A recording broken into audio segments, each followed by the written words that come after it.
இல்லை அதெல்லாம் முற்றுப்புள்ளி ஆச்சு, அதெல்லாம் ஒன்றும் பிரச்சனை கிடையாது. அது வந்து நான் அவரை ஒன்றும் குறை சொல்லலையே, அவரை பற்றிலாம் ஒன்றும் சொல்ல. பொதுவான சில பிரச்சனை அது முடிஞ்சு போன பிரச்சனை எனக்கு போயிட்டு இருக்கேன், முடிஞ்சு வச்சு.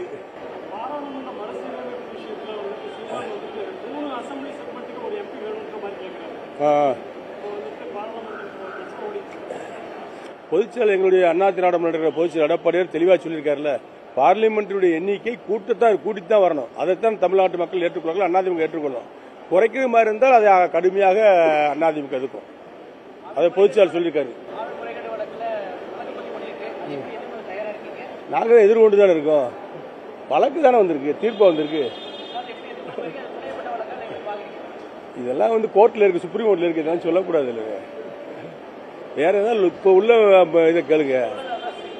இது நடந்து போய் 4 வருஷம் ஆச்சு. என்ன சார்? ஆமா, நிலைப்பாடு தமிழ்நாட்டுக்கு அதிக நிதியை கொடுக்கணும். இல்ல நிதியை கொடுக்கணும். அதுல வந்து அண்ணா திராவிட முன்னேற்ற கழகத்தினுடைய பொதுச்செயலாளர் எடப்பாடி அறிக்கையிலேயே தெரிவிச்சிருக்காரு. நீங்கள் அதிமுக அதை வலியுறுத்தும். தமிழகம் வந்து எல்லா மாநிலங்களுக்கும் கொடுக்கின்ற சம அளவை தமிழ்நாட்டுக்கும் மத்திய அரசு ஒதுக்க வேண்டும். அதிலே அதிமுக நிலைப்பாடு ஒரே நிலைப்பாடு தான்.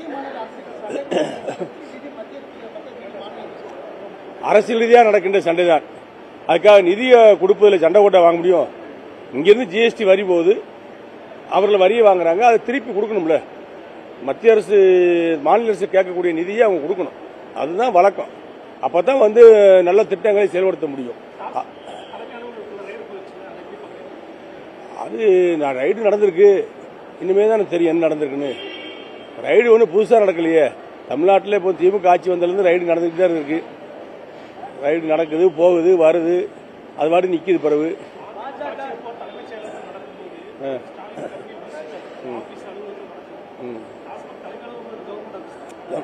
நீங்க எப்பயும் அவர் எதிர்கட்சியில வந்து இன்றைய முதலமைச்சர் ஸ்டாலின் வந்து எதிர்கட்சியா இருக்கும்போது ஒன்ன சொல்லுவாரு, ஆளுங்கட்சி ஆன உடனே ஒன்ன சொல்லுவாரு.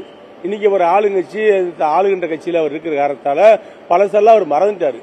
பழசா இருக்கும் போது ஏதாவது ஒண்ணு எங்களுக்கு ஒரு பிரச்சனை, அதிமுக ஒரு பிரச்சனை சொன்னா அதை பெருசா பெருசுபடுத்துவார். திமுக ஒரு பிரச்சனை சொன்னா அதை கண்டுக்கிறாம போயிட்டு இருப்பாரு. அது அவருடைய நிலைப்பாடு.